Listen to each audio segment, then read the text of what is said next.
శ్రీవల్లి మా అమ్మ కూతురు కాదు అని యువరాజు మరొకసారి పాపరాయుడి కాలర్ పట్టుకొని అరుస్తూ చెప్తూ ఉంటే, యువరాజు ఏం మాట్లాడుతున్నావో నీకు అర్థమవుతోందా? చుట్టూ అందరూ వింటున్నారు, కొంచెం ఆలోచించి మాట్లాడు అని నిషి గుర్తు చేస్తూ ఉంటుంది. లేదు యువరాజు, ఏదో మా దగ్గర నువ్వు నిజం దాస్తున్నావు. యువరాజ్ని చెప్పనివ్వు నిషి, చెప్పు నిషి అంటే, అత్తయ్య గారు ఏదో నిజం దాస్తున్నారా? శ్రీవల్లి అత్తయ్య గారి కూతురు కాదా అని దాత్రి, కేదార్, కౌశికి అందరూ నిలదీస్తూ ఉంటారు. ఈయన అత్తయ్య గారి గురించి తప్పుగా మాట్లాడుతుంటే యువరాజ్ తట్టుకోలేక ఇలా చెప్తున్నాడు అంతే. మేమేమి నిజాలు దాచటం లేదు అని నిషి కవర్ చేస్తుంది. లేదు లేదు ఏదో దాస్తున్నారు అని దాత్రి అంటుంటే అప్పుడే డాక్టర్ అక్కడికి వస్తుంది. వదిన, డాక్టర్ వచ్చింది అని శ్రీవల్లి చెప్పడంతో మా అత్తయ్య గారికి ఎలా ఉంది, మేము వెళ్ళి చూడొచ్చా అని దాత్రి, కేదార్ అందరూ అడుగుతూ ఉంటారు.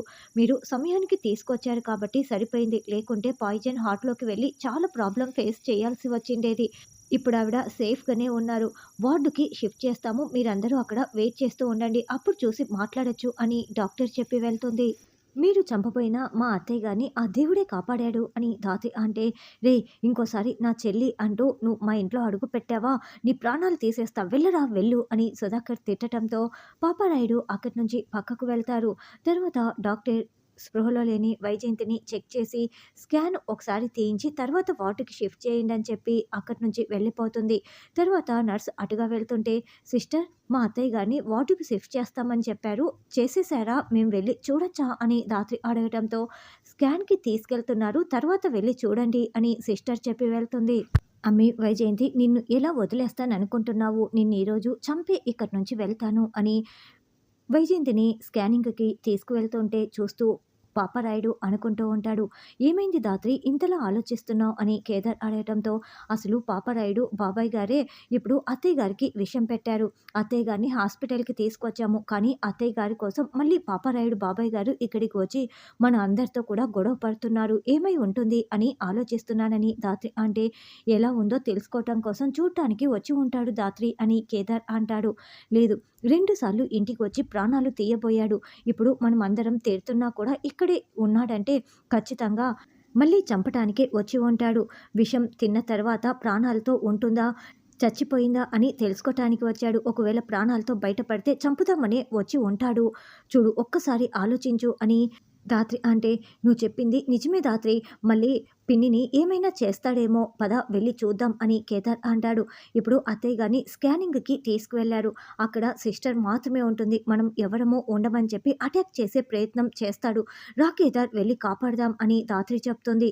అప్పుడే పాపారాయుడు ఒక ట్రేలో కత్తెర, మిగతా సామాను ఉంటే తీసుకోవటంలో మిగతా సామాన్ని కింద వేసేసి కత్తెర మాత్రం పట్టుకొని వైజయంతిని తీసుకువెళ్తున్న నర్సు దగ్గరికొచ్చి పీకపై కత్తి పెట్టేసి, ఏయ్ అమ్మి, కదిలావంటే చంపి పడేస్తాను జాగ్రత్త.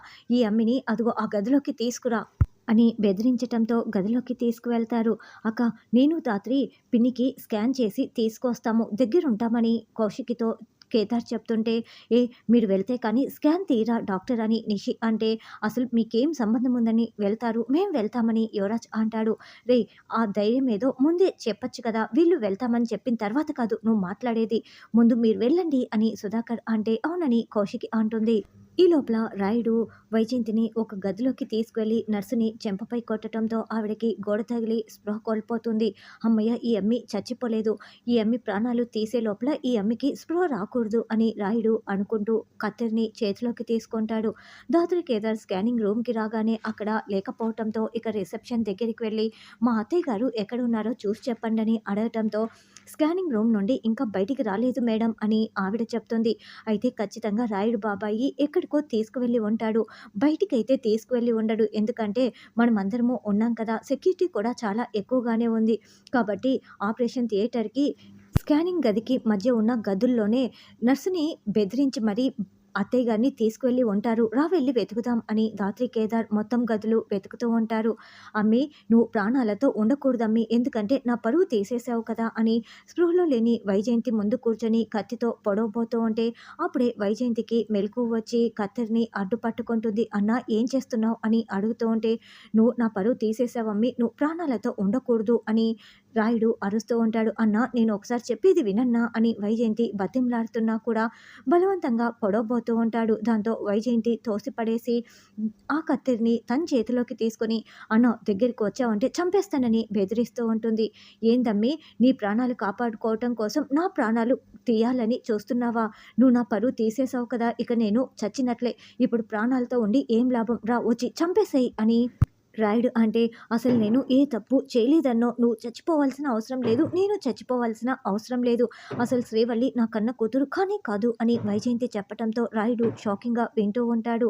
అప్పుడే సిస్టర్ కింద పడిపోయిన వస్తువులన్నింటినీ తీస్తూ అన్నీ ఇక్కడే ఉండాలనే, పెద్ద కత్తెర ఏమైపోయింది అని అనుకుంటూ ఉంటే, ఏంటి సిస్టర్ పెద్ద కత్తెర మిస్ అయిపోయిందా అని ధాత్రి అడుగుతూ ఉంటుంది. అవును మేడం, మళ్ళీ వద్దామని ఈ ట్రే ఇక్కడ పెట్టేసి వెళ్ళాను, వచ్చేలోపు కింద పడిపోయింది, పెద్ద కత్తెర మిస్ అయిపోయిందని చెప్పటంతో అయితే ఖచ్చితంగా ఆ కత్తెర తీసుకొని రాయుడు బాబాయ్ ఆ గదిలోకి వెళ్ళి ఉంటాడు. నేను వెళ్ళి ఆపుతూ ఉంటాను, ఈ లోపల నువ్వు వదిన వాళ్ళని తీసుకురా అని ధాత్రి చెప్తుంది. ఏందమ్మి మళ్ళీ తప్పించుకోవటానికి అబద్ధాలు చెప్తున్నావా? మరి ఈ మాట ఆర్పొద్దే ఎందుకు చెప్పలేదు అని రాయుడు అంటే, అన్నో ఎందుకంటే ఈ విషయం అందరికీ తెలీదు. శ్రీవల్లి నా కూతురు కాదు, ఆ సుహాసిని కూతురు. కేదార్‌కి చెల్లి అవుతుంది. ఆయనకి నిజం తెలిస్తే ఆ కేదార్ గాడికి వారసత్వం ఇచ్చినట్లే కూతురు శ్రీవల్లికి కూడా వారసత్వం ఇవ్వటానికి వెనుకాడడు. యువరాజుని వజ్రపాటి వారసుడు చేయటానికి, ఆస్తి దక్కించుకోవటం కోసం నేను ఈ విషయాన్ని ఎవరికీ చెప్పలేదు. నీకు కూడా చెప్దామనే చూస్తున్నానన్నా, కానీ ఆ రోజుటి నుంచి నువ్వు చెప్పనివ్వటం లేదు. నేను నిజమే చెప్తున్నా అని వైజయంతి అంటే, కట్టుకథలైతే కాదు కదా అమ్మీ! అప్పుడు సుహాసిని కడుపుతో ఉన్నప్పుడు చనిపోతూ పుట్టిన బిడ్డనా ఈ శ్రీవల్లి అని అడగటంతో, అవునన్నా నేను నీ చెల్లిని, నేను తప్పు చేయలేదు, ఆ సుహాసిని కూతురే ఈ శ్రీవల్లి అని వైజయంతి మరొకసారి కన్ఫర్మ్ చేసేస్తుంది. అక్క మళ్ళీ ఆ పాపరాయుడు మావయ్య పిన్నిని చంపడానికి చూస్తున్నాడు అని కేదార్ చెప్పటంతో అవునా అంటూ అందరూ పరుగులు పెడుతూ వస్తూ ఉంటారు. ఇక అప్పుడే ధాత్రి బాబాయ్ గారు అని అరుస్తూ ఉంటుంది. ఈ అమ్మేంది ఇక్కడుంది, మొత్తం వినేసిందా అని వైజయంతి టెన్షన్ పడుతూ ఉంటే, బాబాయ్ గారు మిమ్మల్ని ఇక్కడి నుంచి వెళ్ళిపోమని చెప్పాం కదా, అత్తయ్య గారు మళ్ళీ ఈయన మిమ్మల్ని చంపటానికి వచ్చాడు కదా, మీరేమీ భయపడకండి నేను వచ్చేసానని ధాత్రి చెప్తుంటే, ఈ అమ్మి ఇలా మాట్లాడుతుందంటే వినలేదు కాబట్టి హమ్మయ్య అని రిలాక్స్ అవుతూ ఉంటుంది. అప్పుడే కౌశికి వాళ్ళందరూ అక్కడికి వస్తారు. మిమ్మల్ని వెళ్ళిపోమని చెప్పాం కదా, మళ్ళీ ఏంటిది అని కౌశికి నిలదీస్తూ ఉంటుంది.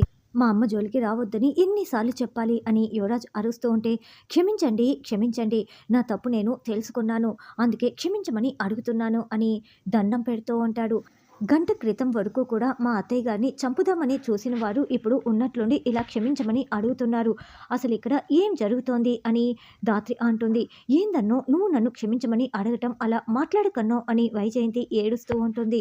ధాత్రి ఇంటి దగ్గర కూడా ఇలాగే క్షమించమని కన్నీళ్లు పెట్టుకున్నారు, మళ్ళీ చంపటానికి చూశాడు, ఇతను నాటకాలు ఆడుతున్నాడు అని కేదార్ అంటే, ఇంతకుముందు నేను దురుద్దేశంతో వచ్చిన సంగతి నిజమే, కానీ ఇప్పుడు నా తప్పు నేను తెలుసుకున్నాను, నేనే నా చెల్లిని అపార్థం చేసుకున్నాను, నా తప్పు నేను తెలుసుకున్నాను, అందుకే క్షమించమని అడుగుతున్నాను అని రాయుడు చెప్తాడు.